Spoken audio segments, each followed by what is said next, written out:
Welcome to the HR Chat Show, one of the world's most downloaded and shared podcasts designed for HR pros, talent execs, tech enthusiasts, and business leaders.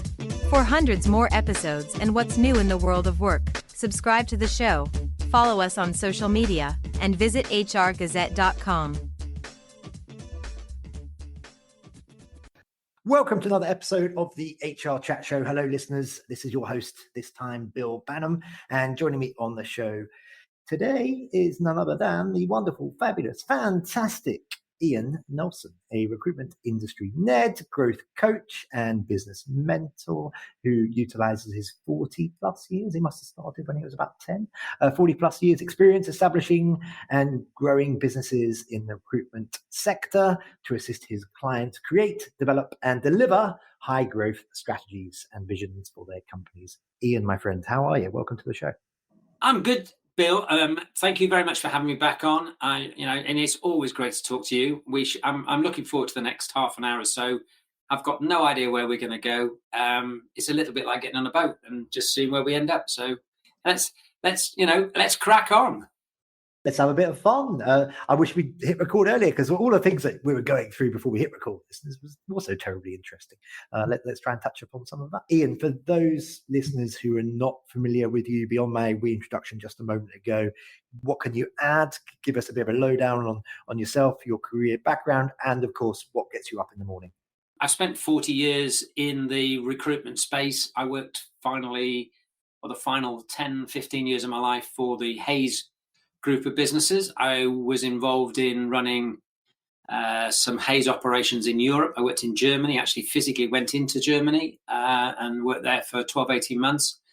And then came back to the UK during the Tony Blair era and ran a division of Hays IT that was basically in the public sector. And we took that division from 2% of turnover to 52% of Hays IT's turnover inside 4 years.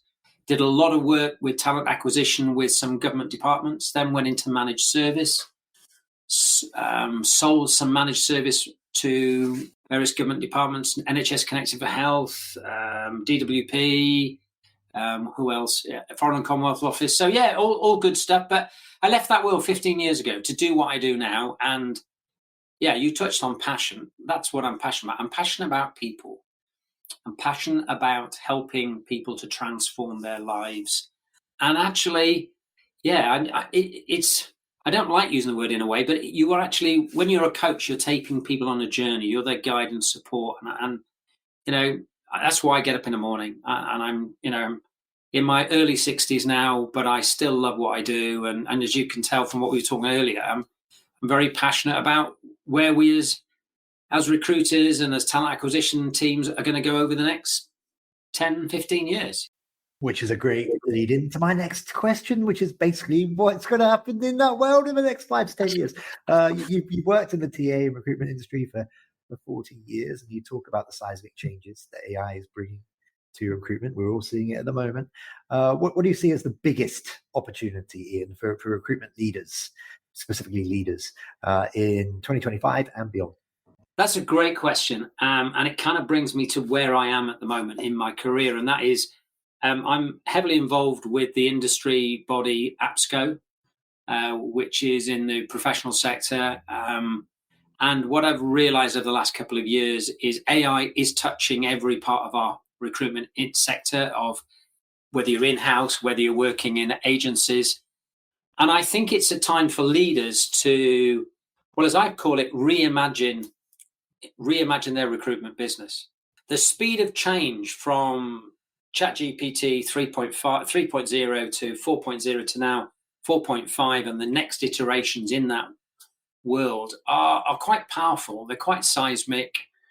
And there's a whole raft of plethora really of other tools that are moving forward at pace. And that movement from 3.0 to 4.5, which is 2 iterations, is like 18 months. So in 5 years as a change is phenomenal. There's a lady, I've forgotten her name, and I should have brought her up because I only just remember this.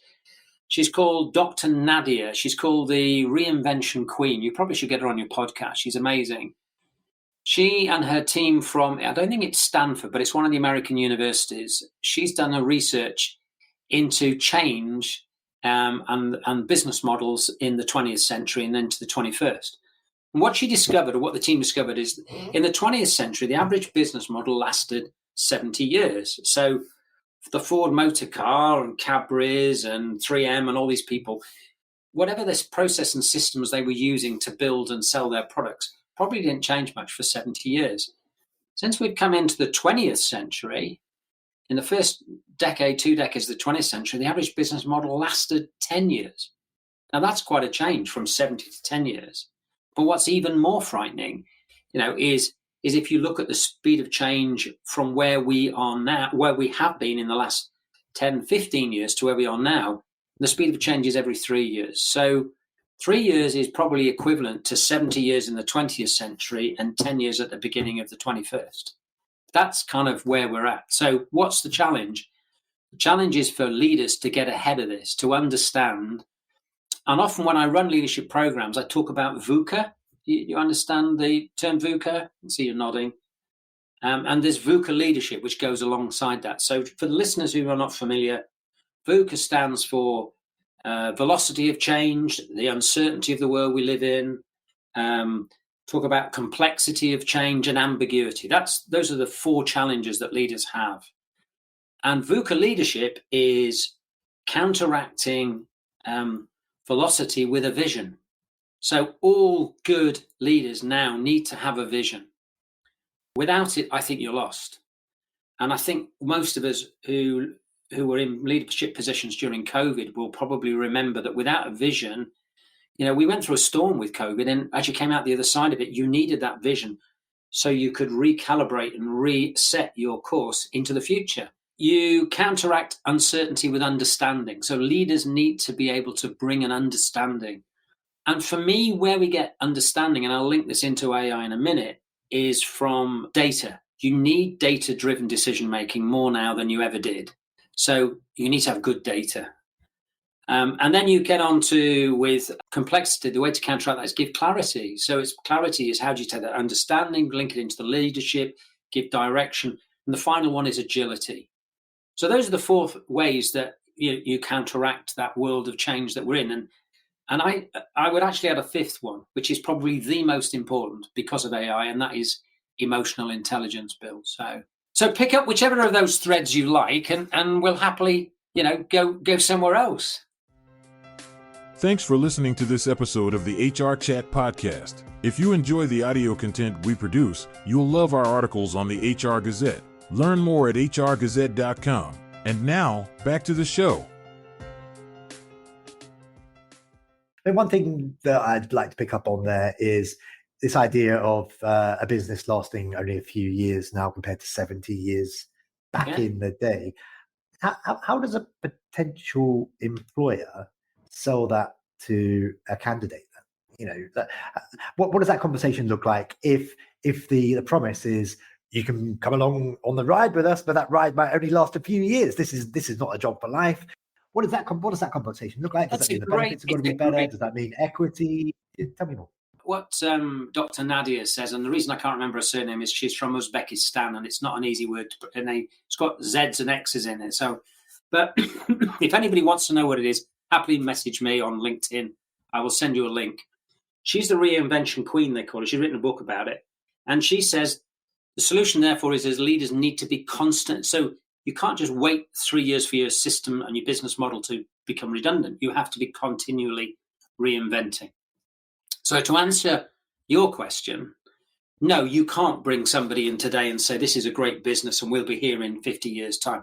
That doesn't exist. What you can do, however, is you can invite people to join your business and your culture and go on that journey. And I remember talking a few years ago at a conference about the need for businesses to have an operating culture. They talk about an operating model, but you need an operating culture now. It's the culture that you need. So whether it's innovation, it's about D&I in there. We've got a whole raft of other things in that culture. You need to be creative. You need to be respectful. We need to be collaborative. And nobody has a monopoly on bright ideas. They come from everywhere. So it's building that culture and putting all those things together in such a way that it builds, something that is unique. And I think, if we were to take it back a few years, Jim Collins wrote books, didn't he? Good to Great and Built to Last. And they've got a little bit of that in there. So it's the same thing, but just with a slightly different emphasis, I think. What I'm saying is I think you can't invite people to join your business model, but you can invite your people to join your team, to go on that journey with your team. And you've got a vision of where your business wants to be and what you want to be about. I mean, Simon Sinek talks about start with a why, doesn't he, in his golden circle? And I think he's right. That's you've got to have a why. We're back to vision again. Once in a while, an event series is born that shakes things up. It makes you think differently, and it leaves you inspired. That event is Disrupt HR. The format is 14 speakers, 5 minutes each, and slides rotate every 15 seconds. If you're an HR professional, a CEO, a technologist, or a community leader and you've got something to say about talent, culture, or technology, Disrupt is the place. It's coming soon to a city near you. Learn more at disrupthr.co.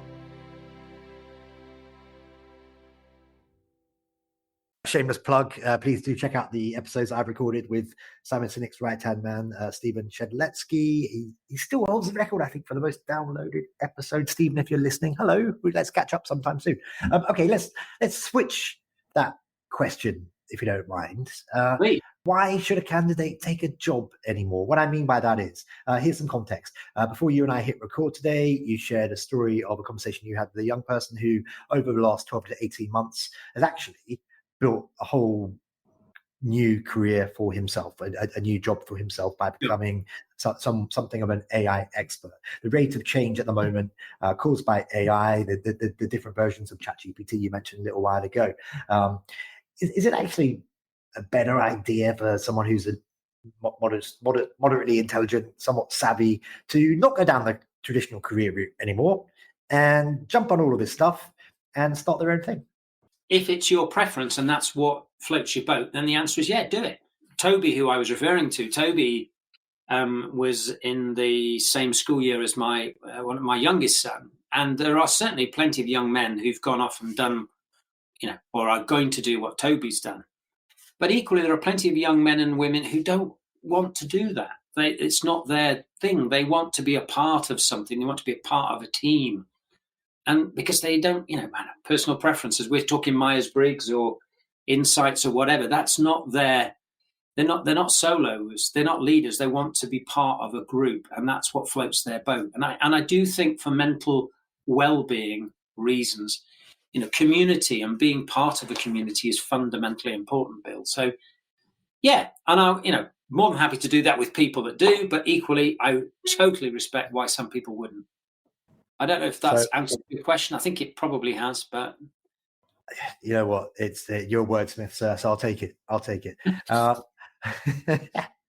Okay, so before we hit record today, we're talking about the recent comments from Bill Gates, who was saying that people would only need to work a couple of days a week in the very near future. You have a more optimistic outlook on AI's impact on the future of work than I do, and specifically the future of people within the workplace than I do.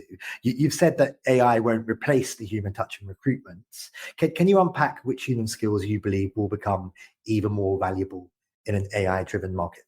Absolutely. To me, this is where I mean, dancing around this for about 3 or 4 years now, and I've really got under the skin with working with Toby. And what I realize is, and I'm happy to be held accountable for this. AI will not replace people per se straight away, and I'll come on and explain why in a minute. What AI will do is AI with people will augmented, or AI as we call it, will replace those recruiters out there, those talent acquisition people that aren't using AI. And what AI, there's certain things that AI can't do. So let me give you 10 strengths that humans have. So the first one is empathy. Now, those of us who are in the talent acquisition world know how important empathy is when it comes to getting candidates to join a business or getting clients to work with you. Empathy comes from that human connection And whilst we are moving humans from one environment to another, humans will want that human contact in some form. They may not want them all the way through the process, but they will want them in certain forms, particularly when decision making comes along. Emotional intelligence, which is the second thing, which is, again, you could argue, well, in fact, Dan Goleman would argue empathy is part of it, emotional intelligence. So, I'm just kind of stretching the truth a bit. But EI, why did the candidate decline the offer? Why was the client not particularly, taken with a particular candidate? It's an emotional connection sometimes. It's understanding and deconstructing that emotional complex issue. And contextual reasoning is another skill that we as humans do.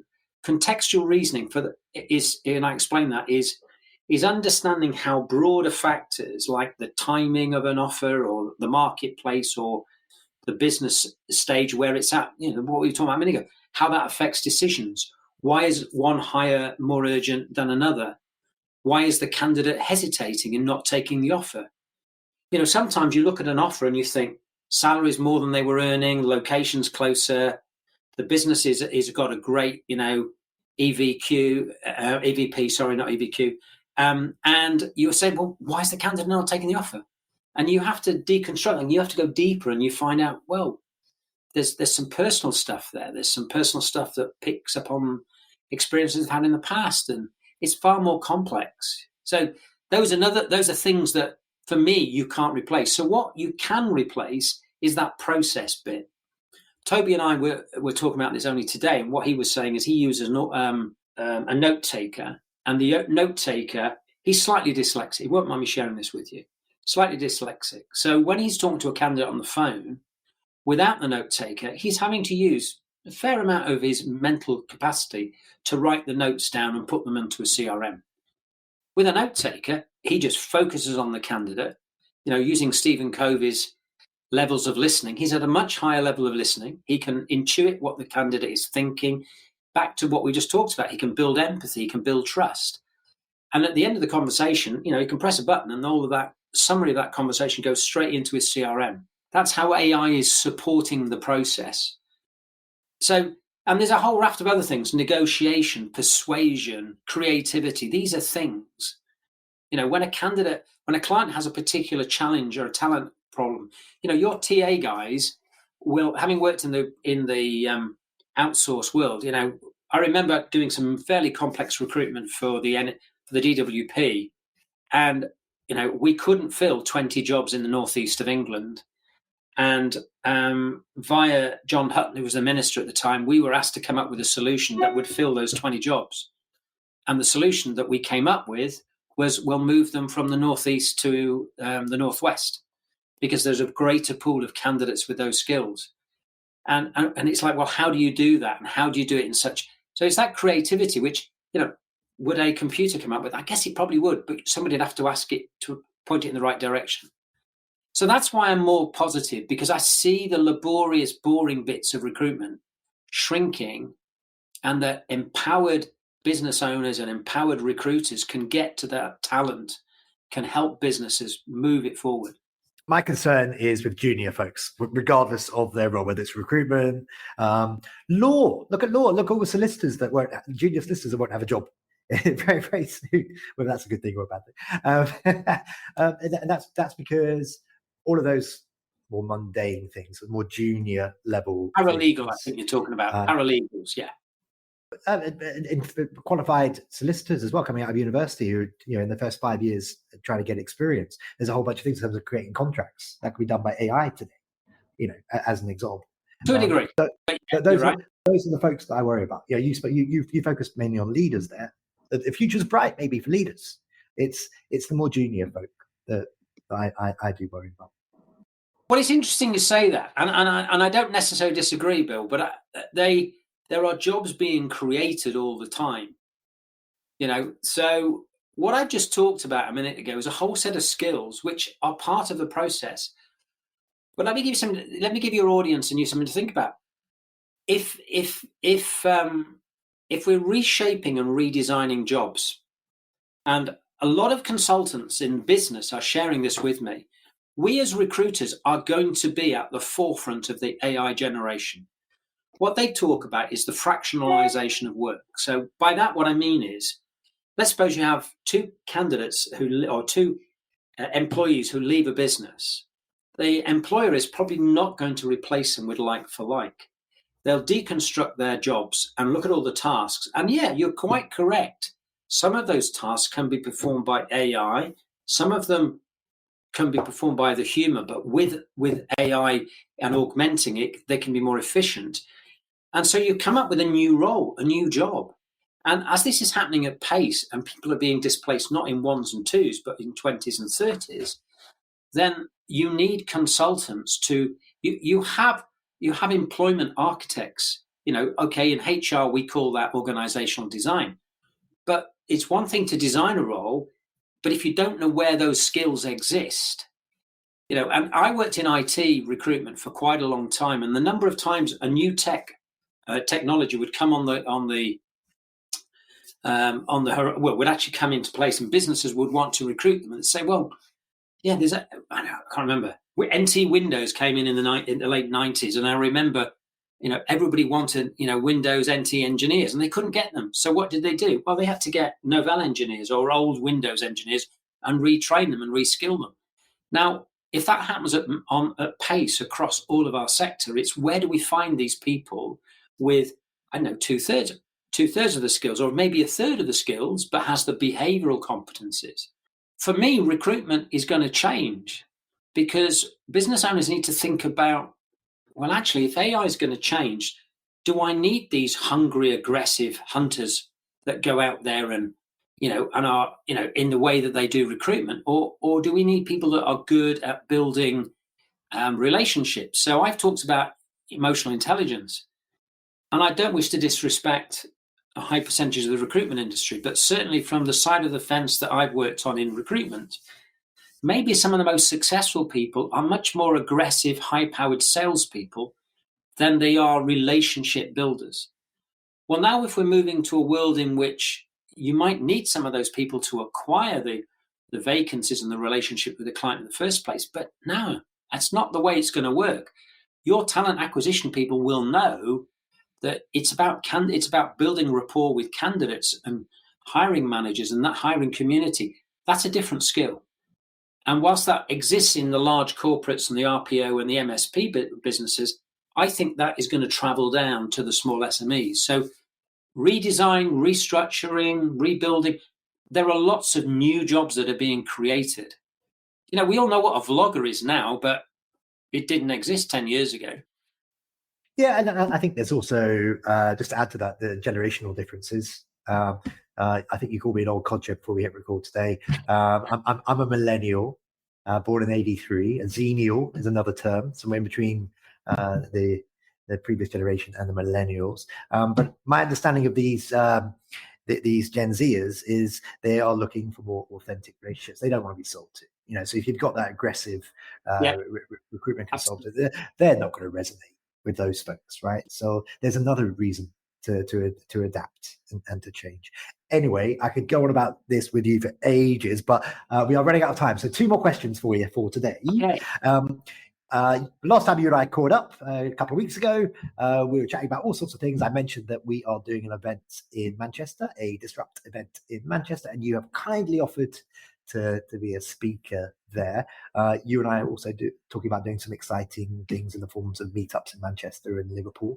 Watch this space on that, listeners. But just briefly, in 60 seconds or less, I'm going to challenge you, in 60 seconds or less, what can attendees of Disrupt Manchester on September 24th, I think it is, what can they expect from Ian's talk at that event? I think I'm pretty certain we'll be talking about AI in some form or another. We'll be talking about the talent world. We'll be talking about real live practical examples of what's going on. And I would like to think it'll be an audience participation talk. If they want to come and sit and just listen with a beer and fall asleep, that's not the way it's going to work. I'd like everyone to be involved and we can talk and discuss these highly interesting topics. That's what I would like to be able to do. Oh, you had like 30 seconds to spare, Ian. Very good. Just finally for today, how can our listeners connect with and learn more about you? please reach out with me on LinkedIn, but do one thing, just put a note as to why you're contacting me. And even if it's a friendship request, I don't mind. Just tell me why you're connecting with me and you heard me on your podcast, because like everybody else, I get hundreds of invitations a day, but it's normally somebody selling me some connection system or software. So if you say it's from this, I'll happily connect, happily engage, happily talk. Or on my LinkedIn profile, I think my email address and phone number's there as well. You can message me that way. But it's fabulous to talk to you again, Bill. Love being on the show. As always, we run out of time. We definitely need that walk in the Peak District, 2 or 3 hours up Lud's Church or over the Roaches or down Dovetail. We'll have a great time. That sounds like a cracking idea to me. But for now, sir, thank you very much for being on the HR Chat Show. Pleasure. And listeners, as always, until next time, happy working. Thanks for listening to the HR Chat Show. If you enjoyed this episode, why not subscribe and listen to some of the hundreds of episodes published by HR Gazette? And remember, for what's new in the world of work, subscribe to the show, follow us on social media, and visit hrgazette.com.